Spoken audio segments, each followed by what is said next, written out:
சீட்டு பணம் 30, மளிகை சாமான் 80. அதுக்கப்புறம் ஒண்ணு இல்ல.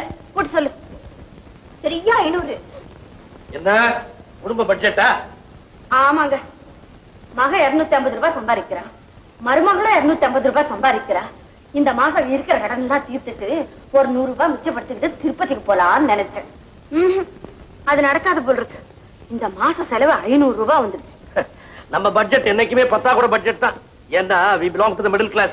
திருப்பதி பயணத்தை தள்ளி போட வேண்டியதான். இல்லப்பா, ஏன் சம்பளத்துல இந்த மாசம் நீங்க கண்டிப்பா திருப்பதி போறீங்க. இந்தாங்க சம்பளம். மோகன், ஓ சம்பளம், ஓ மனைவி சம்பளம் எல்லாத்தையும் சேர்த்து உங்க அம்மா பட்ஜெட் போட்டு வச்சிருக்கா. வீட்டு செலவுக்கு தான் இது போதுமா? ஏதாவது ஒரு கடனை நிறுத்துங்க. 100 ரூபாய் எடுத்துக்கிட்டு திருப்பதிக்கு போயிட்டு வாங்க. மோகன், ஆண்டவன் கடனை தள்ளி போடலாம். ஏன்னா அவனுக்கு நம்ம நிலைமை என்னன்னு நல்லா தெரியும். ஆனா அக்கம் பக்கத்து கடங்கிட்ட சொன்னா கேட்பானா? என்னைக்கு நீ இந்த குடும்ப செலவு விட அதிகமா சம்பாதிக்கிறியோ அன்னைக்கு நாங்க திருப்பதி போய்க்கிறோம்ப்பா. அப்பா, எவ்வளவுதான் சம்பாதிச்சாலும் அதுக்கு தகுந்த செலவு இருக்கத்தான் செய்யும். டேய், உன் சம்பளத்தை மட்டும் நினைச்சு நீ பேசுறே. ஆனா ராதாவும் சம்பாதிக்கிற, அதை மறந்துடாது. இவ்வளவு படிச்சிருக்கேன், நான் ஆம்பளை, என்னாலேயே இவ்வளவுதான் சம்பாதிக்க முடியுது. பாவம் அவ பொம்பளை, இப்ப சம்பாதிக்கிறதே அதிகம். இதுக்கு மேல அவ என்ன சம்பாதிக்க முடியும்? எப்படி உங்களை திருப்பதிக்கு அனுப்ப முடியும்? அக்கா, என் சம்பளம் வந்தாச்சு. அத்தையும் மாமாவும் திருப்பதிக்கு போயிட்டு வரட்டும். ராதா, உன் சம்பளம் 250 ரூபாய் சேர்த்து கணக்கு போட்டாச்சு. குடும்ப செலவு போக மிச்சமில்லை. அதான் எப்படி திருப்பதிக்கு போக முடியும்னு யோசிக்கிறாங்க. நான் சம்பளத்தை மட்டும் சொல்லல அத்தா. இந்த மாசம் சேல்ஸ் கமிஷனா எனக்கு 100 ரூபாய் தனியா கிடைச்சிருக்கு. அத்தை, இந்தாங்க பணம். நீங்க திருப்பதிக்கு போயிட்டு வாங்க. ராதா, உனக்கு எப்படி நன்றி சொல்றதுன்னே தெரியல. நீ இந்த வீட்டுக்கு வந்த ராதா இல்ல, லட்சுமி.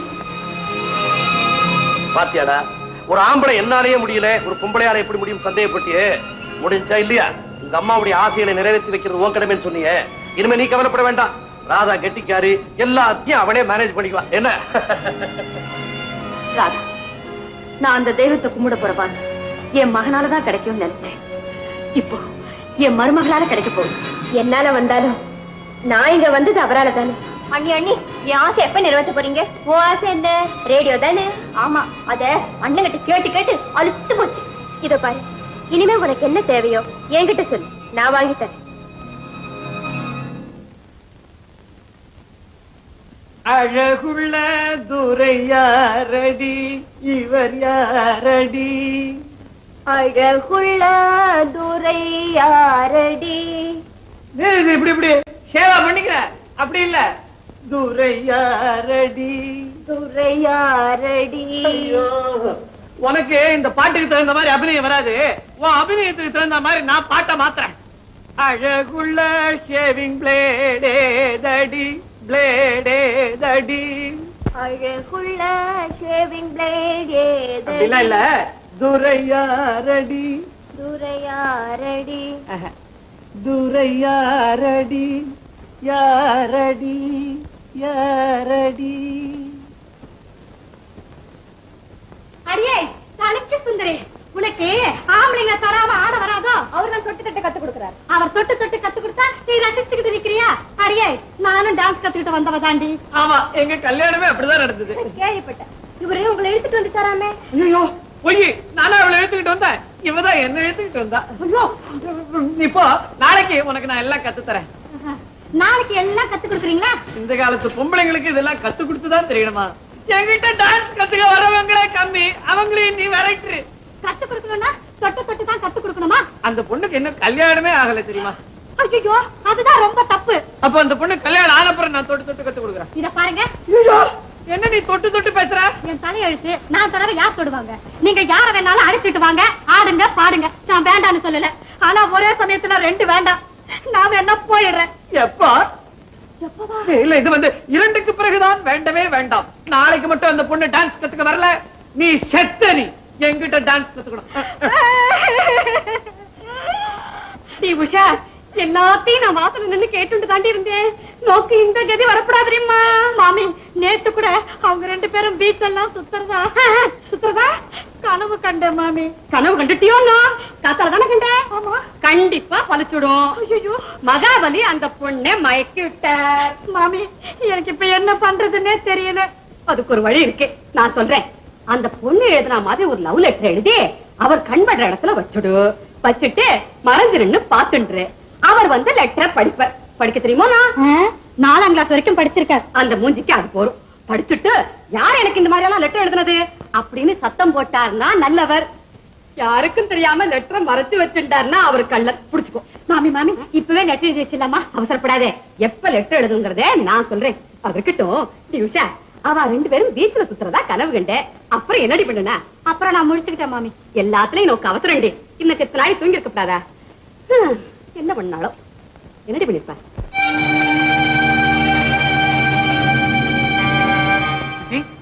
ஏது இந்த ரேடியோ? அண்ணா, இத அண்ணிதான் வாங்கி கொடுத்தாங்க. நான் தான் அந்த மாச சம்பளத்துல வாங்கி தரேன்னு சொன்னல, அதுக்குள்ள என்ன அவசரம்? ஆமா, நீ ஒவ்வொரு மாசமும் தான் சொல்லிக்கிட்டே இருக்க. என்னைக்கு வாங்கி கொடுத்த? மாச கடைசியாச்சே, சம்பளம் கூட கிடைச்சிருக்காது. எப்படி ரேடியோ வாங்கினா? நான் ஒரு சீட்டு போட்டேன், அது ரேட்டோட முடியுது. அந்த பணத்தை வாங்கிட்டு வாமான்னு சொன்னேன். ஒருவேளை அந்த பணத்துல இருந்து வாங்கிட்டாலும் என்னமோ. ஓஹோ, அப்படியா? ரொம்ப நல்லா இருக்கு. ஏதோ ஆத்திர அவசரத்துக்கு உதவிட்டு வேணும் நீங்க சீட்டு போட்டு வச்சிருக்கீங்க, அதை எடுத்து இப்படி வீணாக்குறாளா? என்னடா பேசுறேன்? உன் தங்கச்சி வேணும்னு கேட்டிருப்பா, அவ வாங்கி கொடுத்திருப்பா. இதுல என்னடா தப்பு? அவ செய்யறதெல்லாம் சரின்னு தான் சொல்லுவீங்க. திருப்பதிக்கு உங்களை அனுப்பி வச்சதுல இருந்து அவளை தலையில தூக்கி வச்சுட்டு ஆடுறீங்க. அப்படி அவ வாங்கி கொடுக்கறதுனா அவ சம்பளத்துல வாங்கி கொடுத்துருக்கணும். நீங்க போட்ட சீட்ல வாங்கி இருக்க கூடாது. அவ வரட்டும், அவ செஞ்சது சரிதானான்னு நேரடியாக கேட்கிறேன். என்னத்தா வந்துட்டியா? அம்மா நேத்து சீட்டு பணம் எடுத்துட்டு வர சொன்னாங்களாமே, என்னாச்சு? அந்த பணம் இன்னைக்குதான் கிடைச்சது. இந்தாங்க அத்தை. அதுல நீ ஒண்ணும் செலவழிக்கலையா? அத்தை அந்த பணத்தை எதுக்காக போட்டாங்களோ என்னமோ, அதை போய் நான் செலவழிப்பேனா? அப்ப இந்த ரேடியோவை எந்த படத்துல வாங்கினேன்? எங்க கம்பெனில சேல்ஸ் கமிஷன் கொடுத்தாங்க, அதுலதான் வாங்கினேன்.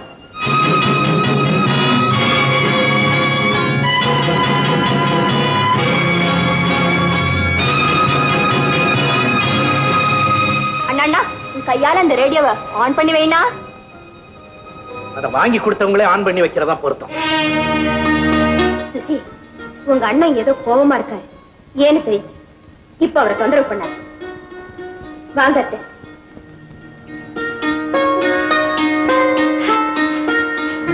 யாரும் ரேடியோ ஆன் பண்ணி வைக்க வேணாம், நானே வச்சுக்கிறேன்.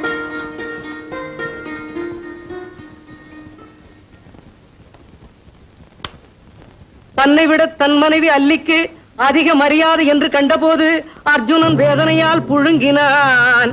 அப்போது அவன் மனம் அவனை பார்த்து கேட்டது, ஆண்மகனே, ஒரு பெண்ணாய் பிறந்தவள் சாதிப்பதை நீ சாதிக்க முடியவில்லை. நாடும் வீடும் உன் மனைவியை தெய்வமாக பூஜிக்க நீ வெறும் ஜடமாக நின்று விட்டாயே. உனக்கு ஆண்மை இல்லை, வீரமில்லை, நீ வாழ்வதும் ஒரு வாழ்வா என்றெல்லாம் அவன் மனம் அவனை பார்த்து கேட்டது.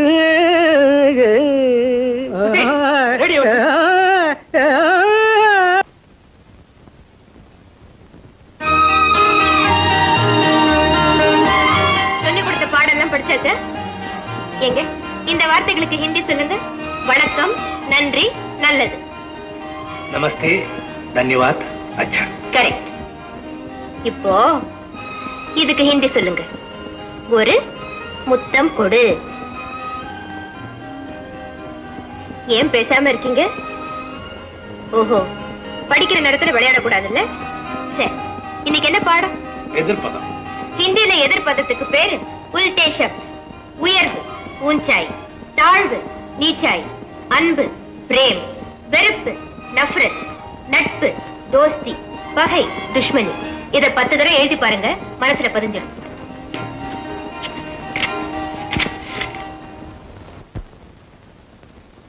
சார், என்ன மிஸ்டர் மோகன், பிரஸ்டீஜ் கம்பெனி ஆர்டர் வேண்டாம்னு சொல்லிட்டீங்களாமே, அது நம்ம கௌரவத்தையே பாதிக்குமே சார்? மோகன், அது ரொம்ப சின்ன ஆர்டர். அதை செய்து கொடுத்தாலும் 1000 ரூபாய்க்குள்ளதான் நமக்கு லாபம் இருக்கும். அதுவும் இல்லாம 4 நாளைக்குள்ள செய்து கொடுக்கணும்னு கேட்டுருக்காங்க. நம்ம கம்பெனில தான் யாரும் ஓவர் டைம் செய்ய விரும்புறது இல்லையே. சார், நீங்க அனுமதி கொடுத்தீங்கன்னா டே நைட்டா ஒர்க் பண்ணி எப்படி இந்த வேலையை முடிச்சிடுறேன் சார்? Okay, do it. இந்த வேலையை சீக்கிரம் முடிச்சு கொடுத்துட்டீங்கன்னா ஓவர் டைம் சம்பளம் மட்டும் இல்ல, இந்த ஆர்டர்ல வர லாபத்துல ஒரு பங்கு தரேன். ரொம்ப தேங்க்ஸ் சார்.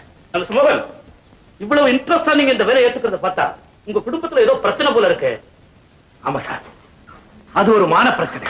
ஓ, அப்படின்னா அதனை தலையிட நான் விரும்புறேன். You can carry on.